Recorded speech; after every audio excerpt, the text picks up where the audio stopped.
दोस्तों, कई साथियों ने कमेंट किया था कि ट्रांसफार्मर चैप्टर को डिस्कस करिए, ट्रांसफार्मर चैप्टर के ऊपर वीडियो बनाइए। तो उन्हीं साथियों के मांग पर, क्योंकि बहुत सारे साथियों ने कमेंट किया था, इसलिए मैं यह ट्रांसफार्मर के ऊपर वीडियो लेकर के आया हूँ। यह कई पार्ट में दोस्तों यह वीडियो बनेगा। ट्रांसफार्मर चैप्टर कई पार्टों में कवर होगा, तो पूरी वीडियो को आप पूरी वीडियो को वॉच करिएगा। इसके बाद जो स्टेप बाय स्टेप जो वीडियो आएंगी उन वीडियो को भी वॉच करिएगा। बहुत ही महत्वपूर्ण, बहुत ही आसान तरीके से मैं आपको ट्रांसफार्मर की पूरी डिटेल समझा दूंगा, जिससे आपको किसी एग्जाम में, मतलब ITI का जो भी एग्जाम होने वाला है उसमें, और आगे कंपटीशन के जो एग्जाम होने वाले हैं उनमें भी आपको बहुत ही आसान होगा। एक एक चीज़ आपकी समझ में आ जाएगा कि कैसे क्या होता है। तो पूरी वीडियो को वॉच करिएगा और वीडियो को कहीं स्किप मत करिएगा। और वीडियो अगर अच्छा लगे तो चैनल को सब्सक्राइब करके ऑल नोटिफिकेशन बेल आइकन को जरूर प्रेस कर दीजिएगा, और इस वीडियो को शेयर भी करिएगा दोस्तों ज़्यादा से ज़्यादा लोगों तक, ताकि अभी जो एग्ज़ाम वगैरह होने वाले हैं उन सब में लोगों को फ़ायदा हो सके इस वीडियो के माध्यम से। तो आइए शुरू करते हैं इस वीडियो को। क्या है, देखिए ट्रांसफार्मर। इस वीडियो में हम ये चीज़ समझ लीजिए कि ट्रांसफार्मर क्या है, कहाँ उपयोग होता है, क्यों उपयोग होता है। बहुत सारे प्रश्न हैं ट्रांसफार्मर से संबंधित। क्या है कि बहुत सारे जो यह प्रश्न है, जितने भी ये सारे प्रश्न हैं, इन सारे प्रश्नों का जवाब आपको स्टेप बाय स्टेप इन सारी वीडियोज में आपको मिलता रहेगा। देखिए क्या है कि सबसे पहले हम समझ लेते हैं कि ट्रांसफार्मर क्या होता है। ठीक है,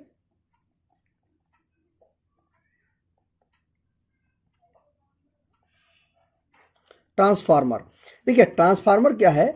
यह एक ऐसी युक्ति है जो AC पर चलती है, केवल और केवल AC पर यह चलती है। लोगों के मन में कंफ्यूजन होता है कि यह DC पर भी चलती है, लेकिन ऐसा नहीं होता है।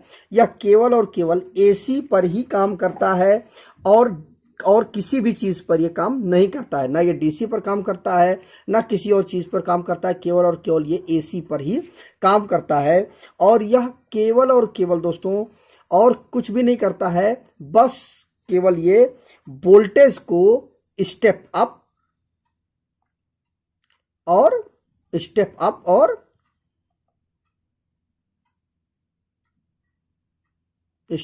डाउन करता है, बस, और कुछ नहीं करता है दोस्तों। ठीक है, वोल्टेज को अप कर देगा, वोल्टेज को बढ़ा देगा, और वोल्टेज को घटा देगा। दो ही प्रकार के काम करता है ट्रांसफार्मर हमारा। ठीक है, अब क्या है कि ये चीज समझ लेते हैं कि जो स्टेप अप और स्टेप डाउन की कंडीशन क्या होती है, यह भी हम समझ लेते हैं कि कैसे होता है स्टेप अप और कैसे होता है स्टेप डाउन। अक्सर लोगों के मन में यह प्रश्न का डाउट बना ही रहता है कि कैसे वो स्टेप अप हो जाता है और कैसे वो स्टेप डाउन हो जाता है। ठीक है, तो आइए देखते हैं। देखिए पहले हम एक ट्रांसफार्मर बना लें, उससे हम समझ जाएंगे। देखिए एक यह ट्रांसफार्मर है दोस्तों, ये देखिए ये ट्रांसफार्मर है हमारा। ठीक है, तो अब जब ट्रांसफार्मर है तो इसमें वाइंडिंग तो होगी ही होगी, बिना वाइंडिंग के तो ट्रांसफार्मर हो नहीं सकता है। तो इसमें आप सबसे पहले आप वाइंडिंग कर लीजिए। ठीक है, ये मान लीजिए ये वाइंडिंग हो गई। ठीक है, ये दोस्तों वाइंडिंग हो गई। अब देखिए क्या है कि यह जो मैं बता रहा हूं दोस्तों, यह स्टेप अप है। स्टेप अप ट्रांसफार्मर कैसे है मैं आपको अभी समझा देता हूं कि यह कैसे स्टेप अप है और यह कैसे स्टेप डाउन हो जाएगा। ठीक, देखिए क्या है कि जिस साइड में प्राइमरी होगा या जिस साइड में आप इनपुट देंगे वह प्राइमरी होगा, और जिस साइड से आप आउटपुट निकालेंगे वह सेकेंडरी होगा। ठीक है, आप यह चीज समझ लीजिए कि जिस साइड से हम सप्लाई देंगे ट्रांसफार्मर के अंदर वह प्राइमरी साइड होगा, और जिस साइड से हम सप्लाई को किसी डोमेस्टिक यूज के लिए या जिस भी उपयोग के लिए हम उस ट्रांसफार्मर का उपयोग कर रहे हैं, उस उपयोग के लिए जब हम लेके जाएंगे, जिस साइड से हम अपनी लीडों को कनेक्ट करेंगे वह हमारा सेकेंडरी साइड होगा। ठीक है, यह हो गया। इसमें जो प्राइमरी साइड होगा उसमें जो टर्न होंगे, नंबर ऑफ टर्न, जो कॉइल के जो नंबर ऑफ टर्न होंगे वह कम होंगे। ठीक है, और सेकेंडरी साइड में टर्न जो होंगे वह ज्यादा होंगे। अब कैसे यह स्टेप अप हो गया, ठीक है, आइए इसको समझ लेते हैं। देखिए क्या है कि जिधर नंबर ऑफ टर्न कम होंगे और उस जब मतलब प्राइमरी साइड में जिसमें जिस प्राइमरी साइड में मतलब इसको आप समझ लीजिए कि यह स्टेप अप है, तो प्राइमरी साइड में नंबर ऑफ टर्न कम होंगे और सेकेंडरी साइड में नंबर ऑफ टर्न ज्यादा होंगे। तो यह कैसे स्टेप अप हो जाएगा, देखिए मान लीजिए आपने यहां पर 11 केवी दिया, 11 केवी का आपने इनपुट दिया, ठीक, और तो ये स्टेप अप ट्रांसफार्मर है, तो यह क्या करेगा कि वोल्टेज को स्टेप अप करके आपको दे देगा, ठीक है। अब जब आप इस साइड में जब आप जो स्टेप डाउन ट्रांसफार्मर होगा उसको मैं यही बता देता हूं, लेकिन आगे भी मैं आपको समझा दूंगा कि यहां पर जब आप वोल्टेज का इनपुट देंगे तो यह जो है स्टेप डाउन ट्रांसफार्मर हो जाएगा। अब देखिए कैसे हो जाएगा, देखिए आप ये जानते हैं कि रेजिस्टेंस वोल्टेज को ड्रॉप कर देता है, रेजिस्टेंस जो होता है वो वोल्टेज को ड्रॉप कर देता है। तो जब वोल्टेज ड्रॉप हो जाएगा, अब यहां पर क्या है, नंबर ऑफ टर्न कम है तो वोल्टेज कम ड्रॉप होगा क्योंकि रेजिस्टेंस यहां पे कम होगा। तो जब रेजिस्टेंस कम होगा तो निश्चित बात है कि यह अप हो जाएगा ट्रांसफार्मर, ठीक है, या ऊपर चला जाएगा। अगर इसी को आप उल्टा कर दीजिए, ठीक है, एक दूसरा ट्रांसफार्मर आप बना लीजिए, अगर ये हमारा दूसरा ट्रांसफार्मर हो गया, ठीक है, ये मान लीजिए सेकेंडरी साइड हो गया और ये हमारा प्राइमरी साइड हो गया, यह प्राइमरी हो गया, यह सेकेंडरी हो गया, ठीक है। इसमें जो टर्न है वह ज्यादा है, इसमें टर्न जो है वो कम है, ठीक।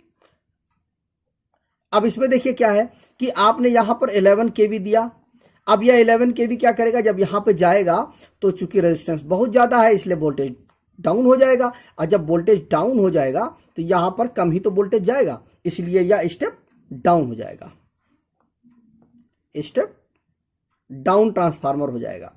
मतलब यहां पे रेजिस्टेंस डाउन हो गया, रेजिस्टेंस की वजह से वोल्टेज जो है वो ड्रॉप हो जाएगा, और जब वोल्टेज ड्रॉप हो जाएगा तो यहां पर निश्चित बात है यहां पर कम वोल्टेज जाएगा, ठीक है। अब आइए, ये चीज मुझे उम्मीद है कि आपको समझ में आ गया होगा कि स्टेप अप स्टेप डाउन में क्या होता है। स्टेप अप जब होगा आपका तो प्राइमरी साइड में आपको रेजिस्टेंस कम देना पड़ेगा, तो रेजिस्टेंस कम देंगे तो सीधी बात है आपको टर्न कम करने पड़ेंगे, तो जब टर्न कम होगा तो रेजिस्टेंस कम हो जाएगा, तो जो हमारा ट्रांसफार्मर होगा वो स्टेप अप हो जाएगा। और जिसमें आप number of turn primary side में ज्यादा कर देंगे तो वह ट्रांसफार्मर वोल्टेज को डाउन कर देगा, और जब वोल्टेज को डाउन कर देगा तो सेकेंडरी साइड में वोल्टेज कम मिलेगा, क्योंकि यहां जब वोल्टेज ही कम, यहां पर वोल्टेज ड्रॉप हो जाएगा तो यहां पर निश्चित बात है कम वोल्टेज पहुंचेगा, और जब वोल्टेज कम पहुंचेगा तो यह स्टेप डाउन ट्रांसफार्मर हो जाएगा, ठीक है। अब आइए समझ लेते हैं कि जो ट्रांसफार्मर होता है वो किस सिद्धांत पे काम करता है, ठीक है। सिद्धांत, जो सिद्धांत है इसका वह फैराडे का विद्युत चुंबक प्रेरण सिद्धांत हो है, या इसी को आप अन्योन प्रेरण भी बोल सकते हैं, अन्योन प्रेरण भी आप इसको बोल सकते हैं। अब क्या है विद्युत चुंबकीय प्रेरण सिद्धांत, पहले ऊपर वाले समझ लेते हैं फिर नीचे वाले समझ लेंगे। क्या है कि देखिए, यह मान लीजिए एक ट्रांसफार्मर है, ठीक है, यह ट्रांसफार्मर है दोस्तों,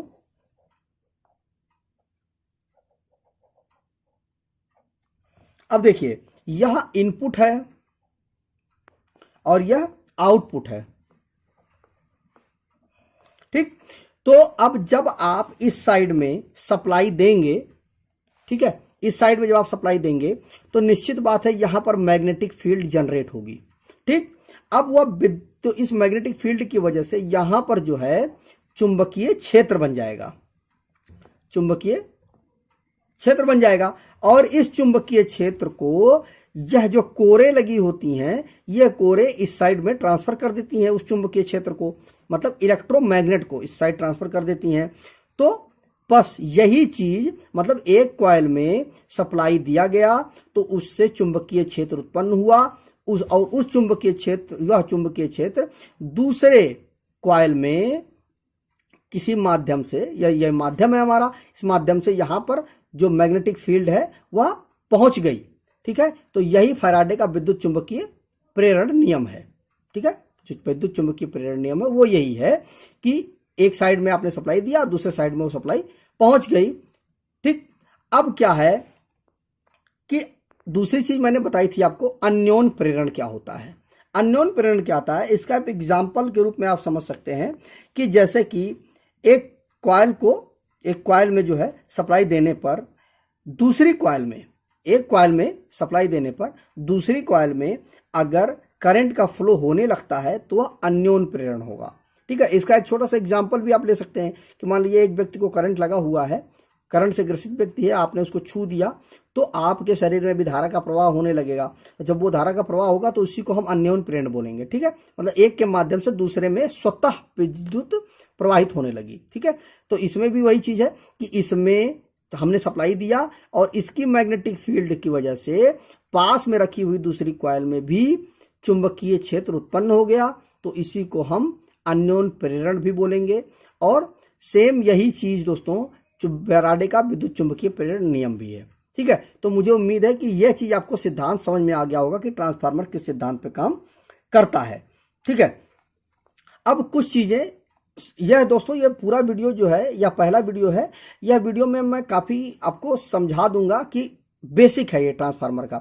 इसके बाद मैं आपको समझाऊंगा कि कौन कौन से ट्रांसफार्मर होते हैं, कैसे कैसे उनका क्या सिस्टम होता है। ये तो ये बेसिक चीज है कि किस सिद्धांत पर है, कौन कौन सा ट्रांसफार्मर होता है, बेसिक एकदम मैं आपको बता रहा हूं। तो इसमें अगर मैं समअप करूं इस वीडियो को, तो लास्ट में इसको मैं बताना चाहूंगा कि जो पहला है पॉइंट है कि फैराडे के विद्युत चुंबकीय सिद्धांत पर यह ट्रांसफार्मर काम करता है, फैराडे के नियम पर। ठीक है, पहला तो ये हो गया। दूसरा मैंने बताया कि यह केवल एसी पर काम करता है। ठीक है, केवल और केवल एसी पर काम करता है, ना कि डीसी पर काम करता है। और तीसरा मैंने आपको बताया कि यह वोल्टेज को अप और डाउन करता है। ठीक, और चौथा एक चीज और समझ लीजिए कि ट्रांसफार्मर कभी भी दोस्तों केवल अप और डाउन करता है वोल्टेज को, कभी भी फ्रीक्वेंसी में कोई परिवर्तन नहीं करता है। ठीक है, तो फ्रीक्वेंसी नहीं बदलता, फ्रीक्वेंसी में यह कोई परिवर्तन नहीं करता है हमारा ट्रांसफार्मर। ठीक है, अब दोस्तों यह वीडियो यहीं पर रहने देते हैं क्योंकि काफी लंबी वीडियो हो जाएगी। अगली वीडियो में हम ट्रांसफार्मर के प्रकार पर बात करेंगे, कौन कौन से ट्रांसफार्मर होते हैं। जैसे कि एग्जांपल के लिए आदर्श ट्रांसफार्मर है, ऑटो ट्रांसफार्मर है, स्टैंडर्ड ट्रांसफार्मर है, पावर ट्रांसफार्मर है। इन सारे टॉपिकों पे हम चर्चा करेंगे। तो बहुत लंबी वीडियो ना बना करके दोस्तों, क्योंकि आप लोगों को बोरियत हो जाएगी, इसलिए मैंने काफ़ी हद तक इस वीडियो में कवर किया है। अगली वीडियो में भी मैं आपको काफ़ी हद तक कवर करके बता दूंगा कि किस ट्रांसफार्मर में क्या होता है। ये पहला वीडियो दोस्तों बेसिक का वीडियो था, तो मुझे उम्मीद है कि यह वीडियो आपको पसंद आया होगा। तो अगर वीडियो पसंद आया हो तो वीडियो को लाइक शेयर तो करिएगा ही करिएगा। चैनल को सब्सक्राइब करके ऑल नोटिफिकेशन बेल आइकन को जरूर प्रेस कर दीजिएगा। तो मिलते हैं एक नए वीडियो के साथ, और इस वीडियो को पूरा का पूरा ध्यानपूर्वक और धैर्यपूर्वक देखने के लिए आपका प्रेम पूर्वक बहुत बहुत धन्यवाद।